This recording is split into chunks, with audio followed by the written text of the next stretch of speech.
It's release time.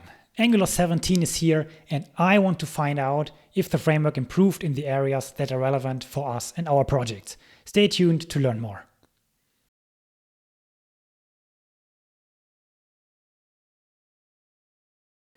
About 3 weeks ago, the Angular team released the new version 17 of the Angular framework. Today we want to go through this changelog or this release note document and see what changed, what happened, and how we as a company see the changes there, and if that maybe means that Angular might become a relevant choice for our future projects. Because, to be honest, so far we've been mainly in the React shop. However, we also tried around with different frameworks, played around with Solid, did a couple of projects with Solid, and also worked on projects with Vue.js, with Angular, and some other frameworks as well. So today I want to give my opinion, my first impression about these release notes, about the new features, and try to sort them somewhere in the bigger ecosystem and maybe especially in the React ecosystem where we are working in. So if we take out this Angular blog post, we can see the very first point is the new identity, the new corporate design that the Angular team came up with. At the same time, they also revamped the documentation to match this design. And to be honest, I really like what I'm seeing here. As you can see, if we go up all the way, we have this new logo of the Angular, so gone with the old white text on a red background and into this color gradient, much more modern maybe. And even the site itself has been revamped with a bunch of these very cool effects. But in the end, that's a matter of opinion if you like that or if that is more distracting on a web application on a web page. What I really like is that they directly included, similar to other pages, framework documentation sites, is that we have direct playgrounds embedded into the website. That makes it so much easier for new people to play around with the new features, to play around with how Angular feels and what we are seeing. And the very first thing that I'm seeing here is that it seems like Angular is more and more pushing towards single file components. So what Angular has been advertising in the past is separating out HTML files, CSS files, and JavaScript or TypeScript files. And what we can see here now that this documentation page directly inline includes the template and not these template URLs. Maybe one could interpret that as just wanting to keep it succinct and that everything can be seen at one point, but that is directly the point of single file components. So maybe the team is driving us more in this direction here, that single file components are also more common in Angular. This also aligns with the movement of modules or the added feature of these components, these standalone components, so that you don't need so much stuff around the site. You just need the bare minimum and the bootstrap with just one component, and then everything already works. But other than that, the new page is still in a development or in a beta phase, so the main page is still around. So it's excited to see what's happening here, when an official switch will happen, but I guess we'll have to see when this will happen. But so far, I really like what I'm seeing here, what's happening here. Really cool that you can play around directly in the browser. Documentation also seems to be available in light mode, of course, since my operating system is set to dark by default. I guess it's by default displaying the dark mode as well. Now for the first real feature, built-in control flow. So for the past, we always had to use these directives here that you can add to any element that you want. So as a small example, maybe switch to the stackplets, where we have a small application where we can play around with. If we wanted to display some text, we had to use this directive ngIf, and there we had inline this expression that we can write that is more or less regular TypeScript, where we can say only if the name has a specific length, then we want to display this text. And we already get this error message that we only can use ngIf if we import some module. And this always has been quite a weird choice. It's of course a cool factor that is separated out, and if you don't need it, then you don't need to import it.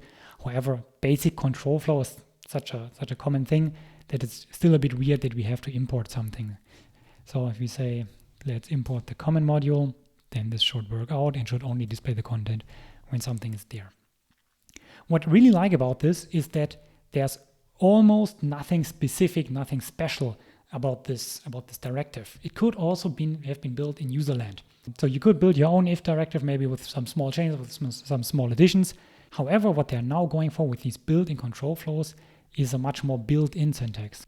So here you can see it, the end result is more or less the same, just that the syntax is very much different. So in the past, you could almost gloss over this and just say it's more or less basic HTML, just with a small asterisk here. However, now with these new built-in control flow directives, this is much more apparent that this is something special, that something new happens here that's not HTML standard. On the one hand, this is really cool because we no longer need to import anything, so this still works if we remove this import of the common module here, still works in the application. However, what I dislike a bit about this is that this is special. This is built-in functionality that can't be extended in userland. So it's impossible right now to build these directives for yourselves. The framework itself provides a list of these directives, so it's going much more in the direction of something like Svelte, for example, where this is also the case that there are some built-in directives that can be used that might be required for all applications. So of course, maybe even it could be a bit more readable. We have this additional layer of nesting. However, built in something that can't be extended in userland.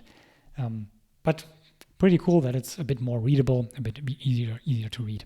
In the blog post, they also list additional statements here. So for example, in the ngIf, we could have this else clause here that is somehow interpreted and then inserted here that can reference a template expression. So this was always a bit weird because this has to move somewhere else, and this via this stringly typed string here where you could make typos, while the directive directly includes this else block that you can add in your application. They also do the same thing for switch cases, which I really like because the switch syntax was always a bit weird, a bit hard to work with. So here I definitely prefer the syntax of the new switch built-in control flows. They did the same thing for loops, and what I really like that they got a lot closer to traditional JavaScript syntax. So this more or less, on the first glance, looks like a regular for-off loop. Of course, the const declaration is missing, so Angular is still doing their own syntax. However, it's a lot closer to how the native JavaScript or TypeScript syntax works for loops. And what I really like is that the track by definition, which was in the past optional, is now required. So the team, as they are saying here in this blog post, they did that because in the past it was always forgotten. Many developers didn't even know what track by is even doing. However, the framework really then had to struggle and had to redo a lot of work if this is missing or configured incorrectly.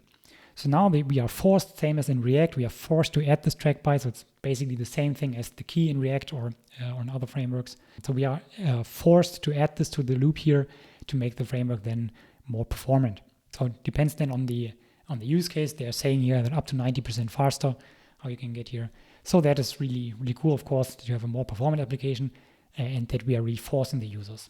I feel like the React world has always been more on the side of forcing the developers to work correct, adding the keys, adding all the dependencies to effects, for example. The Angular side always was a bit more lenient with the default change detection approach where the whole application is rechecked just to make sure that the application doesn't miss any changes that a developer might have been doing. So I really like this push more in the direction of forcing the developers into this pit of success of adding the things that are absolutely necessary to achieve good performance. So I really like that approach, definitely. And same thing, earlier it was you had to define a method on the class. Here it's really just an inline expression, so really not much overhead here. This is also much, much more simpler. They're also showing these performance comparisons. I really like that they are not comparing themselves to other frameworks because in the end, this changes week to week on release-to-release basis, so they're really comparing themselves to previous versions where you can see great improvement here. And if we would also add other frameworks, then we would be even closer to other frameworks like React or maybe like Solid.js even as a very performant option. So that is really cool that Angular is getting more and more performant.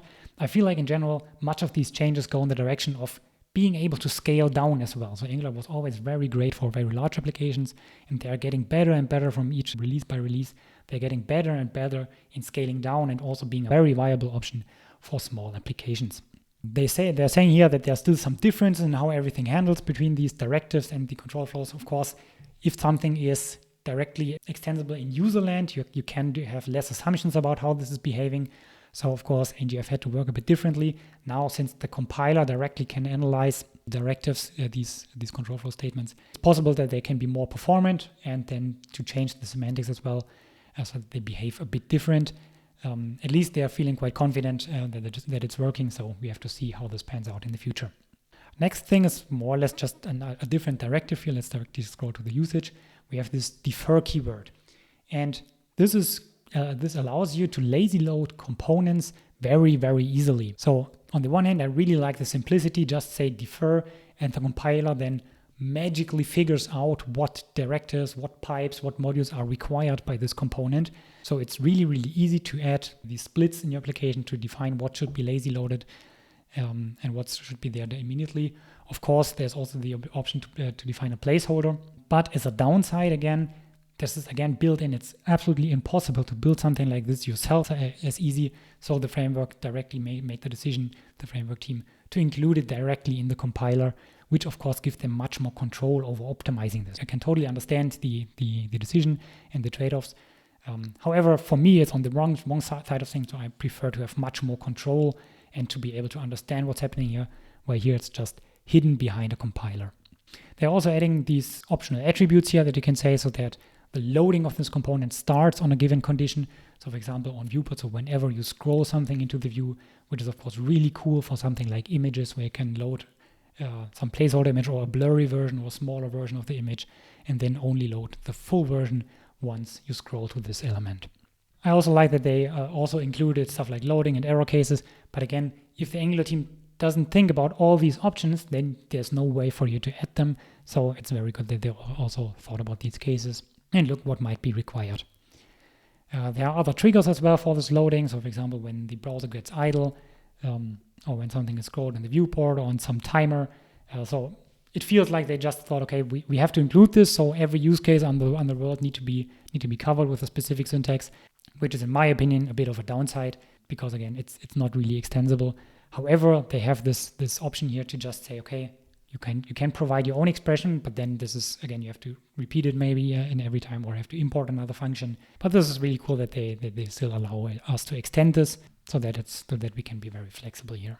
And the next thing, they really made lots of changes about server-side rendering. So they're saying it here, hydrating the application, so not completely rebuilding everything and replacing the DOM, but taking the DOM and adding functionality to the existing DOM after server-side rendering. This is really cool because it improves the performance. Users can already interact with the application maybe without throwing away the whole state and redrawing the whole HTML document. This is really cool. Here, I still have the feeling that frameworks like React or Next or Vue.js have still so much more time to work on server-side rendering, have so much more focus because it's just so much more used in the ecosystem with frameworks like Next.js or Next, that they have much more grounds for testing. So Angular is still trying to catch up here or to not get left behind, which I really like, of course. However, I still have this feeling, since Angular is more of the world of enterprise applications, it still feels like server-side rendering is just not used that commonly compared to other solutions. Of course, as we said previously, Angular is still trying to scale down even better. So it's very good that they include something like this so that it can very easily be used and very viably be used for websites, for content-heavy web pages. Of course, while the Angular team is still working on these topics like hydrations, other frameworks are working on partial hydration, like Astro, for example. They are already tackling new problems and ongoing problems to even further improve the performance. But I really like that something is happening here, that Angular is not stagnant, but also following what's required in the end by developers. That one is another interesting topic, new lifecycle hooks. Again, since the server-side rendering story of Angular was always a bit lackluster, maybe not used by many people. And now, since they reuse or want to improve how server-side rendering works, they realize that they maybe need these lifecycle hooks that only fire on the client. Because, for example, you need to wait for a real DOM element to exist to measure the size or do something with the browser of the user.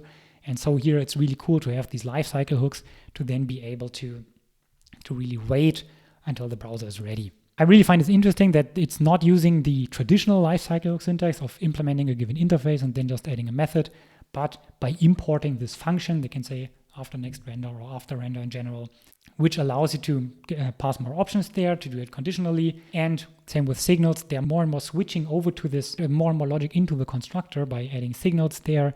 You can add effects there, compute it, etc. So it's more and more feeling like the setup function in a Vue.js, for example, because you can specify all these lifecycle hooks, all these reactive dependencies with signals. So it really feels it's going in the direction that Vue.js is going with the setup function. Next thing, which is also super great for the ecosystem, Vite and ES-Build. So far, they have been using Webpack, as everyone has been doing like 5 years ago.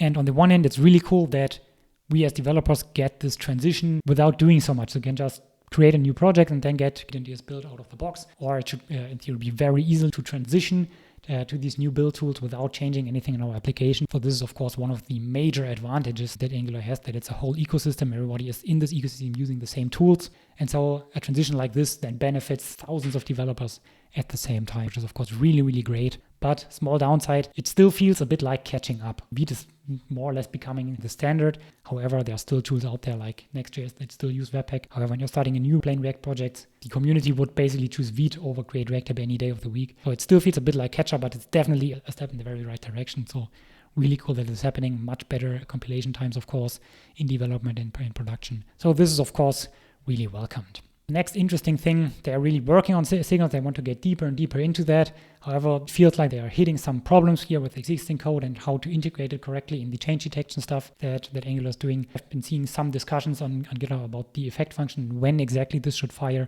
how to really wait for the correct point in time, what the correct point in time should be. So there are still some discussions here. However, in general, I really like the signal-based approach. So it's much more easier to specify some reactive dependencies and specify data requirements than with a very complex RxJS stream. However, just today I encountered a situation where I really wanted to transition into an RxJS pipeline, do some switch maps, some debouncing, some throttling and stuff like that.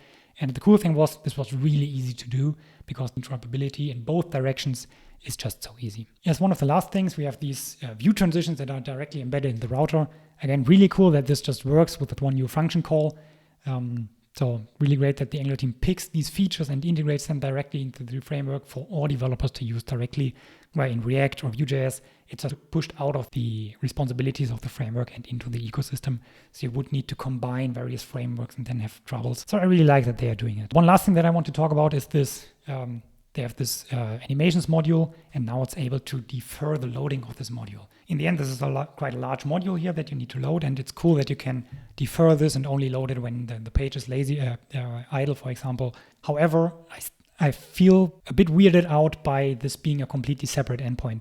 So it would be just so much cooler if you could just use an async, a dynamic import here, use async await, for example, so that it's not a completely separate endpoint, because then you could just use this for all the modules that exist and lazy load those. While here it's just specifically for this module, which I find a bit weird.